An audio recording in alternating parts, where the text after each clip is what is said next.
We continue now with our examination of apologetics, and we're looking at the crisis in language with respect to God talk. And in our last session, I talked about the problem that pantheism posed for meaningful discourse about God, and we saw the reaction in the 20th century in an attempt to reconstruct the supernatural. And we saw the introduction of this concept that God was wholly other. This was popularized by the theologian Karl Barth, who also gave a massive critique in his lifetime against what's called natural theology, which is an attempt to learn something about God from deductions drawn from nature. Barth was opposed to the intrusion into theology of categories of reason.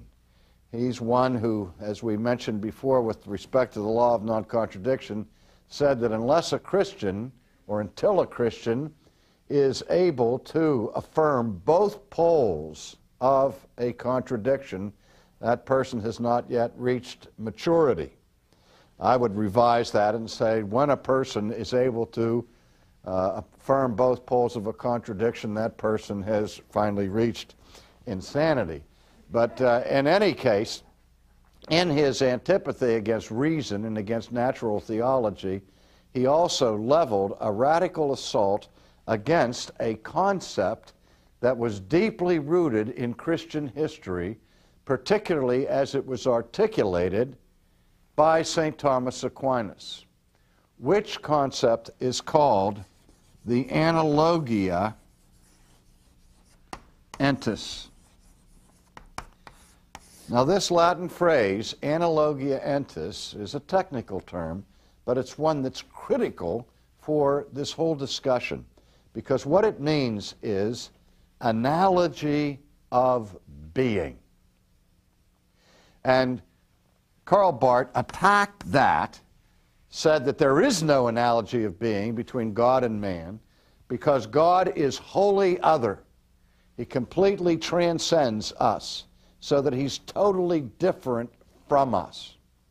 Now, to try to illustrate the problems that this poses for Christianity, let me tell the story, my favorite illustration of this, of an experience I had several years ago in Canada, where I was talking with a group, faculty of a particular institute there, that opposed natural theology and rationality and saw in my theology too heavy of a dependence on St. Thomas Aquinas, on Aristotle, on logic and the like. And while we were having this discussion, they made the statement to me. I was speaking by myself with their entire faculty, and one of their leading theologians said to me, we have a problem with your view of natural theology and so on, because we believe that God is wholly other. I said, okay. If God is wholly other, how do you know anything about him? And he immediately responded, just as Karl Barth had responded earlier, that we know God not through rational speculation or deduction, but we know him through revelation. That this transcendent God reveals himself to us. And I said, well, let me ask you again, how does he reveal himself to us?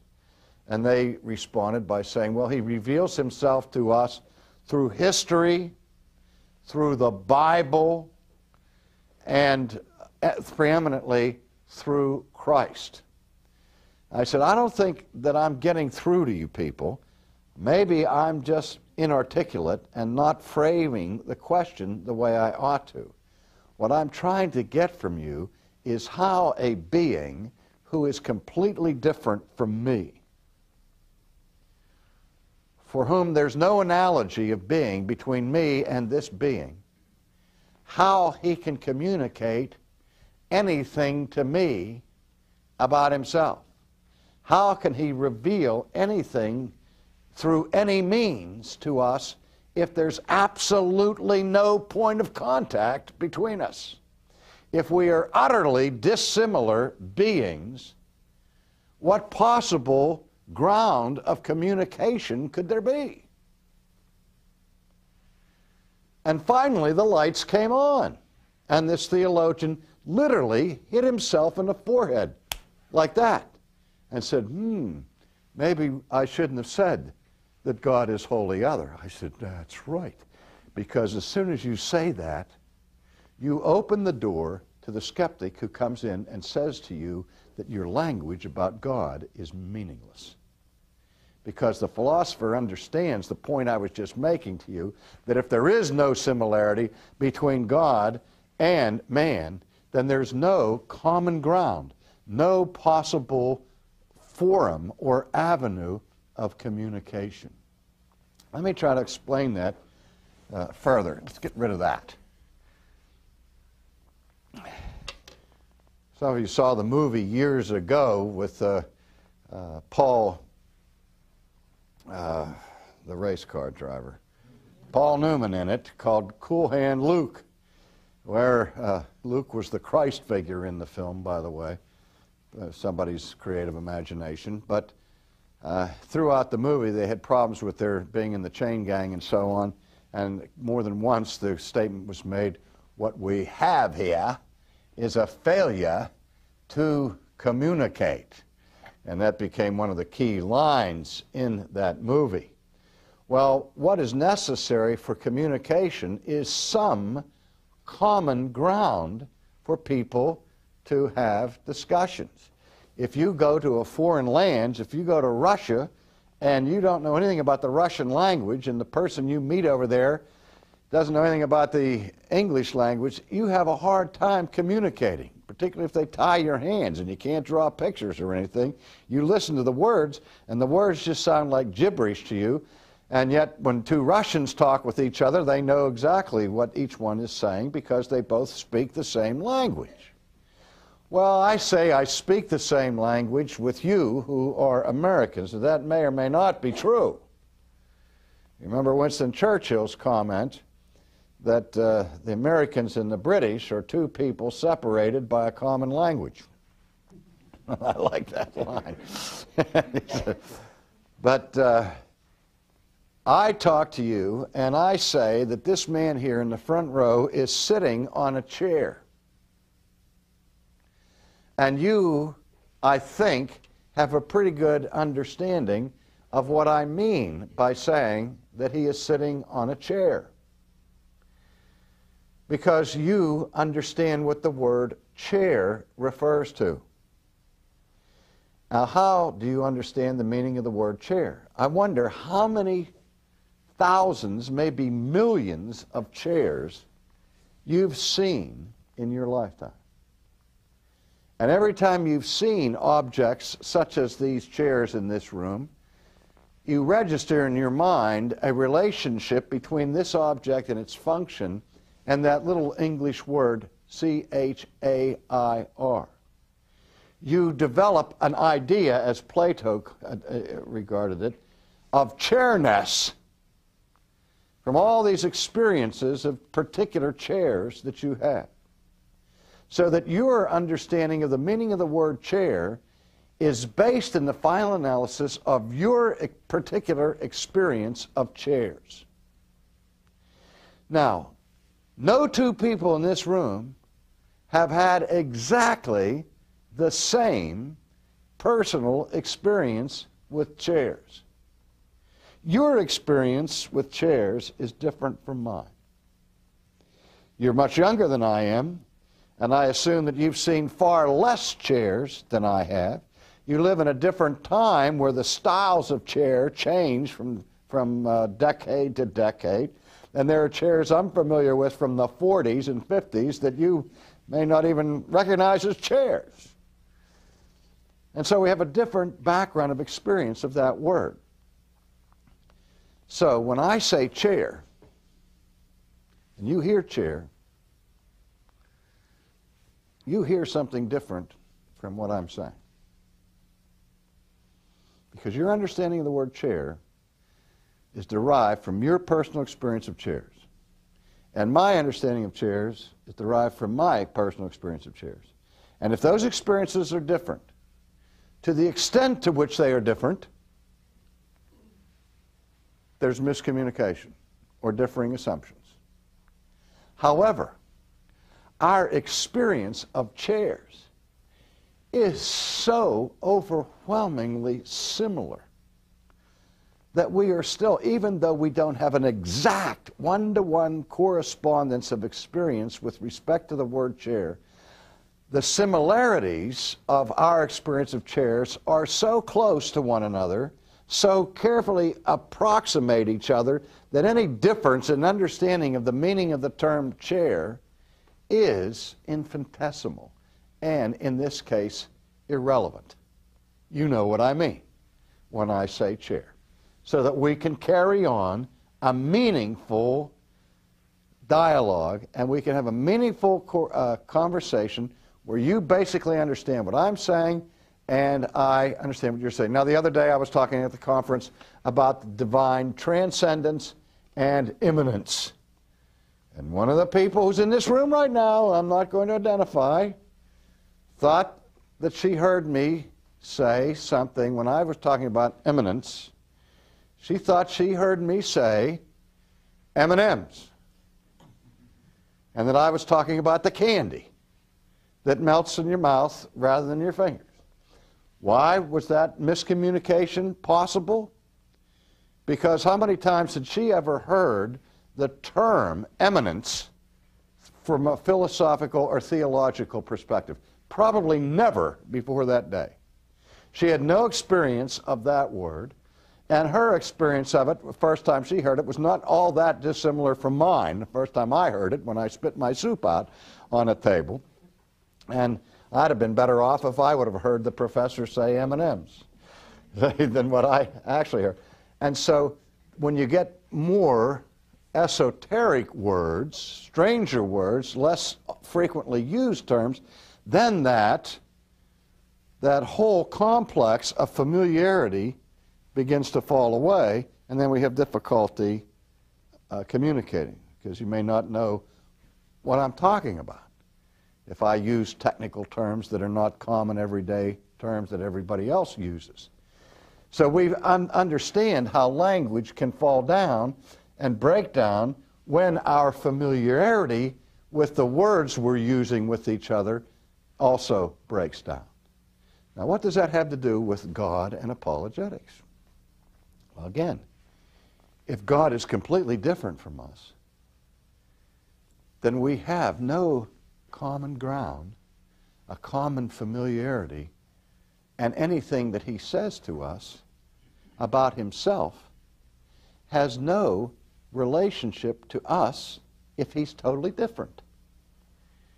If he says, I'm omnipotent, and we say, well, wait a minute, I understand something about omnipotence. I've never encountered an omnipotent being, but that word omnipotence, I can parse it and see that it means all-powerful, and power is a word I do understand, because we exercise power. Our power is limited, but even though I have never experienced unlimited power, I can at least imagine what unlimited power might be like, because I see gradations of power in this world where I live.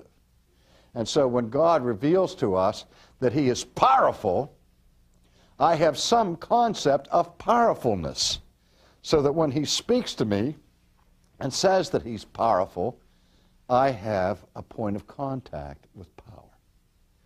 But that's only if there is some sense in which he is like me and I am like him. Now, let me back up a little bit, do a little history lesson.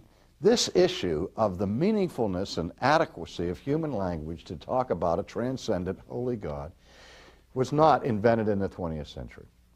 This issue went way back in the history of theoretical thought, and it was a question that St. Thomas Aquinas had to deal with as he was an apologist in his era. And Aquinas distinguished among three kinds of language. Three kinds of descriptive language, which I've gone over in other courses at Ligonier, but we'll look at it again here. He distinguished among, first of all, univocal or univocal language. Second of all, he talked about equivocable language, or equivocal. And third, analogical. Now, what is the difference among these three? Univocal language is language that describes things between two parties and an exact one-to-one identification. That if, for example, my understanding of chair were exactly your understanding of chair, we would have univocal communication. One sound, right? It's exactly the same, identical. Equivocal language is language where the meaning of the term changes dramatically in the course of the conversation. I illustrate this when I teach logic to my seminary students and teach them the fallacy of equivocation. And I show them the fallacy of equivocation by proving that that cats have 9 tails. Do you remember the time I proved to you, Roger, that cats have 9 tails? We're going to do it again. My first premise in my syllogism is this: no cat has 8 tails. Do you agree with that, Roger? You've never seen a cat with 8 tails, have you? Okay, well, I'm going to prove to you that cats have 9 tails. No cat has 8 tails, right? Now, here's my question. If I have 2 boxes up here, and one box has a cat in it, and the other box is empty.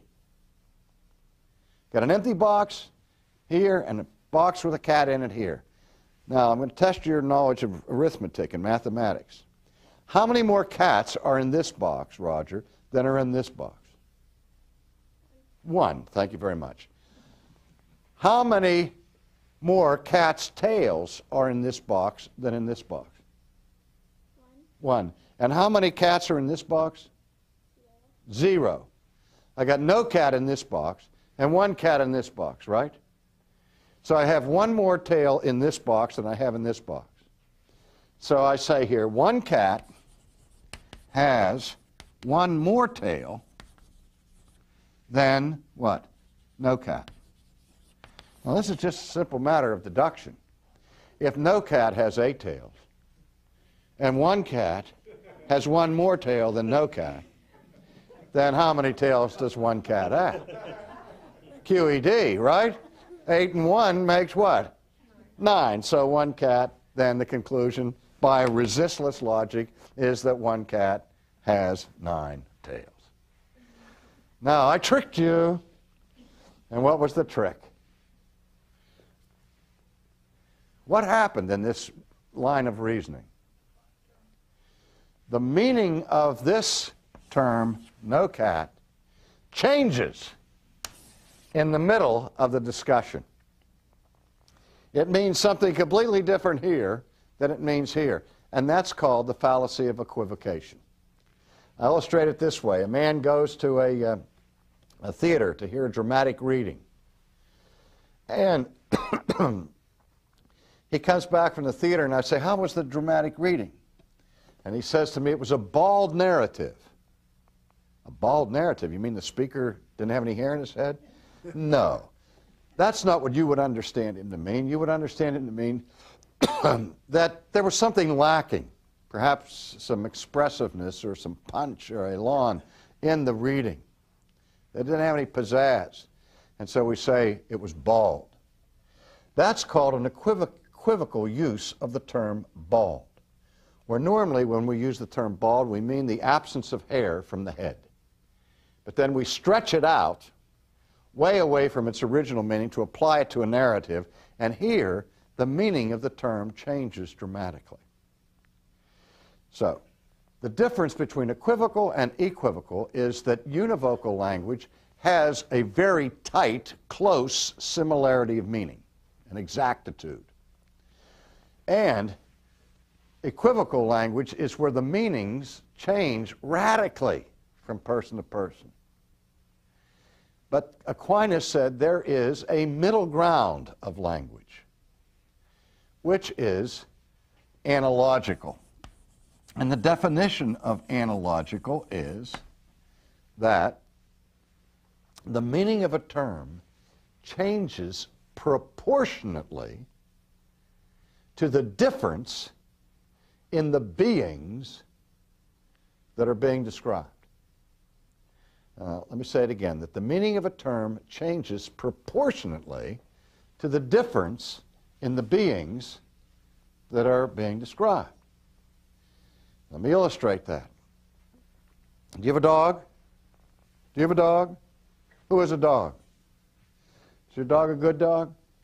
I have a good dog. Now, when he tells me that his dog is a good dog, does that mean that your dog has a highly developed sense of a categorical imperative, acutely sensitive conscience about right and wrong? Is that what you mean? No, you don't think that your dog sits around and worries about ethical propositions. When you said your dog is good, you mean that he comes when you call him, he's housebroken, right? And he doesn't bite the mailman in the leg. Good. Now, if I say that Fred here is a good guy, do I mean by that he comes when I call him, he's housebroken, and he doesn't bite the mailman on the leg? Now, obviously, I mean something different when I say that Fred is good from what I mean when I say my dog or your dog is good. Because goodness changes with respect to the difference of the beings here. And then we go and we speak of the goodness of God. Now, God's goodness is like ours, but it's not identical. It's even higher. It's even better. His goodness has no defects, where our goodness is filled with defects. So even though when I say that God is good, I'm not using the term good in a univocal sense. I'm using it in an analogical sense. Nevertheless, it's meaningful. And it's made meaningful biblically because God creates us in His image. That He makes us with a likeness, so that God in creation gives to us the very grounds and possibility for us to have meaningful communication from Him that we can understand as far as it goes.